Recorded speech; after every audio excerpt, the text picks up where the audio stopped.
3 sekolah dasar di kota Banda Aceh terpaksa ditutup sementara oleh pemerintah setempat akibat mengabaikan protokol kesehatan. Tindakan tegas ini dilakukan guna mencegah klaster baru penyebaran COVID-19 di lingkungan sekolah.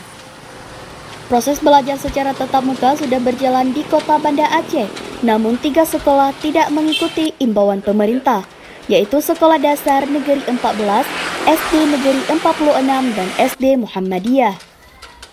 Kepala Dinas Pendidikan dan Kebudayaan Kota Banda Aceh, Saminan Ismail mengatakan, tindakan tegas untuk penutupan 3 sekolah berdasarkan evaluasi dan pengawasan yang dilakukan selama diberlakukannya belajar tatap muka dengan menerapkan protokol kesehatan.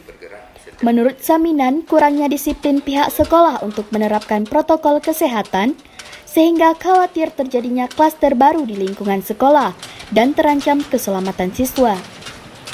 Kemudian pihak sekolah juga sudah komitmen untuk menyediakan fasilitas protokol COVID-19 guna untuk bisa membuka kembali sekolah agar proses belajar tatap muka berjalan lancar.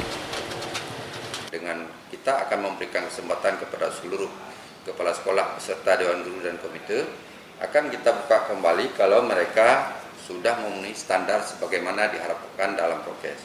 Prokes ini tidak main-main. Kita akan melakukan dengan benar. Jangan sampai nanti sekolah menjadi klaster baru. Lebih bagus kita tutup sekarang dibandingkan kita tutup nanti ketika sudah menjadi klaster baru. Sementara itu, Kepala Sekolah Dasar Negeri 14 Kamaruzaman bersama Dewan Guru berkomitmen untuk menjaga protokol kesehatan setelah adanya perjanjian di Kantor Dinas Pendidikan dan Kebudayaan.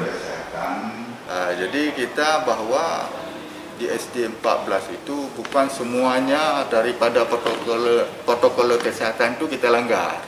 Cuma sebahagian belum ya. Jadi istilahnya kita belum sempurna melaksanakan protokol kesehatan. Sebelumnya Dinas Pendidikan dan Kebudayaan Kota Banda Aceh menutup sebanyak 6 sekolah sejak hari Sabtu kemarin. Namun 3 sekolah lainnya telah dibuka kembali setelah berkomitmen untuk menerapkan protokol kesehatan. Dari Banda Aceh, tim liputan melaporkan.